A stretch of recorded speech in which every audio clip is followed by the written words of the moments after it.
पश्चिम बंगाल की राजनीति में बड़ा भूचाल आ गया है। बारासात से तृणमूल कांग्रेस सांसद काकोली घोष दस्तीदार ने मुख्यमंत्री सुवेंदु अधिकारी की प्रशासनिक बैठक में शामिल होकर सबको चौंका दिया है। जिला अध्यक्ष पद से इस्तीफे और केंद्रीय सुरक्षा मिलने के बाद काकोली की बीजेपी में जाने की अटकलें तेज हो गई है। तो क्या एक बार फिर से पश्चिम बंगाल की सियासत में कुछ बहुत बड़ा उलटफेर देखने को मिलने वाला है? नमस्कार, मैं हूं आकांक्षा और आप देख रहे हैं न्यूज 18 का डिजिटल प्लेटफॉर्म। पश्चिम बंगाल की सियासत से चौंकाने वाली खबर सामने आ रही है। विधानसभा चुनाव में करारी हार के बाद बिखर रही टीएमसी को एक और बहुत तगड़ा झटका लगा है।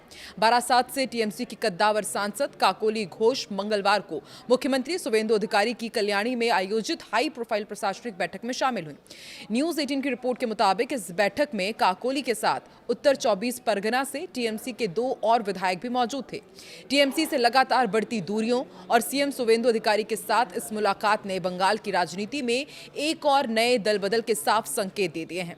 दरअसल सीएम सुवेंदु अधिकारी मंगलवार को कल्याणी में उत्तर 24 परगना, नादिया और हुगली जिलों के आला प्रशासनिक अधिकारियों के साथ एक बेहद महत्वपूर्ण समीक्षा बैठक कर रहे थे। इस बैठक में अचानक टीएमसी सांसद काकोली घोष की मौजूदगी ने सबको हैरान कर दिया।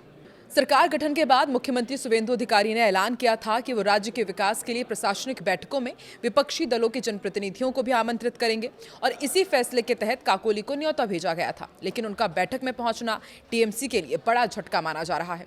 इस प्रशासनिक बैठक की सबसे खास और चौंकाने वाली बात यह रही कि इसमें सिर्फ सांसद काकोली घोष ही नहीं बल्कि उत्तर 24 परगना जिले से तृणमूल कांग्रेस के 2 विधायक भी चुपचाप शामिल हुए।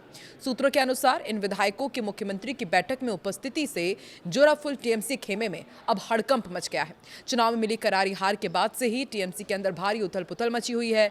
जमीनी स्तर के कार्यकर्ता और कई बड़े नेता ममता बनर्जी के साथ छोड़कर बीजेपी और सुवेंदु अधिकारी के पाली में जाने को बेताब दिख रहे हैं। बंगाल की राजनीति के जानकारों का भी कहना है कि काकोली घोष का ये कदम कोई अचानक लिया गया फैसला नहीं है। इससे पहले रविवार को ही सांसद काकोली घोष ने तृणमूल कांग्रेस के बारासात संसदीय जिला अध्यक्ष पद से अपना इस्तीफा भी दिया था। उन्होंने टीएमसी के प्रदेश अध्यक्ष सुब्रता बख्शी को बाकायदा पत्र लिखकर अपने इस कड़े फैसले की जानकारी दी थी और सीधे तौर पर ममता बनर्जी से अनुरोध किया था कि वो पार्टी में किसी भी अनैतिक संगठन या फिर बाहरी तत्वों को शामिल करने की जगह पुराने और वफादार कार्यकर्ताओं को ही तरजीह दे, जिससे उनकी नाराजगी साफ झलक रही थी। दरअसल काकोली घोष की इस बगावत की स्क्रिप्ट कुछ दिनों पहले ही लिखी जा चुकी थी। रिपोर्ट्स के अनुसार टीएमसी सुप्रीमो ममता बनर्जी ने संसद में काकोली को टीएमसी के मुख्य सचेतक के पद से अचानक हटा दिया था और उनकी जगह कल्याण बनर्जी को वापस ले आई। इसी फैसले से काकोली बेहद आहत थी। उन्होंने सोशल मीडिया पर एक बेहद तीखा और अपमानजनक पोस्ट भी किया था। पार्टी के भीतर खुद को दरकिनार किए जाने और लगातार हो रहे अपमान से तंग आकर आखिरकार उन्होंने पहले जिला अध्यक्ष पद छोड़ा और अब सुवेंदु अधिकारी की बैठक में वो जा पहुंची। अब सबसे बड़ा सवाल ये उठ रहा है कि काकोली घोष का अगला राजनीतिक कदम क्या होगा? क्या वो बहुत जल्द आधिकारिक तौर पर बीजेपी का दामन थामने वाली हैं? इन अटकलों को हवा तब और ज्यादा मिल गई जब हाल ही में केंद्र सरकार की तरफ से काकोली घोष को विशेष केंद्रीय सुरक्षा मुहैया कराई गई। राजनीतिक विश्लेषकों का भी मानना है कि टीएमसी में अब पुराने नेताओं की कद्र नहीं बची है। सीनियर एडिटर और राजनीतिक पंडितों के अनुसार काकोली को केंद्रीय सुरक्षा मिलना और सुवेंदु अधिकारी के मंच पर दिखना साफ इशारा करता है कि बंगाल में एक और बड़ा खेला बहुत जल्द होने वाला है।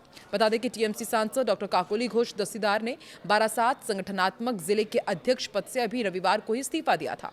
रविवार को मध्यम ग्राम स्थित तृणमूल जिला कार्यालय में पत्रकारों से बातचीत करते हुए तृणमूल सांसद काकोली घोष ने कहा था कि उनका इस्तीफा पार्टी के दिखावे, संस्थागत भ्रष्टाचार और राजनीतिक सलाहकार फर्म्स के दखल के खिलाफ एक विरोध है। पार्टी के प्रदेश अध्यक्ष सुब्रत बख्शी को लिखे पत्र में काकोली ने कहा कि हाल ही के दिनों में पश्चिम बंगाल में अपराध और भ्रष्टाचार की कुछ चिंताजनक घटनाओं ने स्वाभाविक रूप से आम लोगों के मन में सवाल और आशंकाएं पैदा कर दी है। उन्होंने आगे ये भी कहा कि मैं हमारी नेता ममता बनर्जी से अपील करती हूं, मेरा मानना है कि अगर आप ईमानदार और समर्पित पुराने पार्टी कार्यकर्ताओं के साथ मिलकर काम करेंगी जैसा कि आपने पहले किया तो पार्टी की छवि में काफी सुधार होगा। मुझे नहीं लगता कि ये मुश्किल काम है, लेकिन अब मुश्किल टीएमसी के लिए खड़ी हो गई है क्योंकि एक एक करके जो मजबूत सेनापति थे, जो मजबूत पार्टी के कद्दावर नेता थे, वो टीएमसी का साथ छोड़ रहे हैं। ममता बनर्जी धीरे धीरे अकेले पड़ रहे हैं। तो अब ममता बनर्जी का अगला कदम क्या होगा? क्या पार्टी में आने वाले दिनों में कुछ बड़े बदलाव हो सकते हैं या फिर एक एक करके इसी तरह ममता के करीबी उन्हें छोड़कर जाते जाएंगे और टीएमसी बुरी तरह बिखरती जाएगी? आपको क्या लगता है? कमेंट सेक्शन में जरूर बताएं।